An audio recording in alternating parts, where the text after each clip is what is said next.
The field of wrongful death law is unfortunately complicated, and the reason it's complicated is because it's a creation of statute. It's something that our legislature put together, and there are several different sections of the statute that affect this type of law. So if you have unfortunately experienced a loss, if a beloved family member has passed, was killed in a car accident or some other tragedy, there are several parts of the law that will affect your ability to make a claim and to be compensated for what you've gone through. Some parts, for example, there is the measure of the relationship, which is a hard thing to get your mind around, that the law will compensate you for the relationship that you had with the deceased.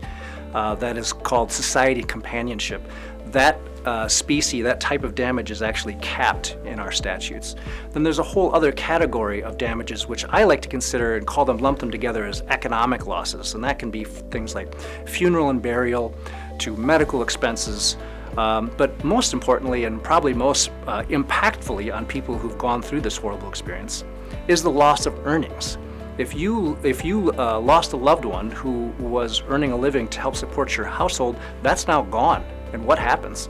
Well, that's a very complicated question, and it requires good legal counsel to be able to thread through these different statutes and also to prove adequately that the measure of the losses. We call this a future loss of earning capacity, and that's not simply a matter of grabbing timesheets and tax returns. It's a complicated analysis that we're required to go through to adequately prove your claim. So if you've had the unfortunate experience of losing a loved one, please make sure at the very least that you hire and talk to experienced lawyers, people who've handled many of these cases, who've been down this road many a times, to see that you are adequately compensated and that you accomplish some measure of justice for the horrible experience that you're going through.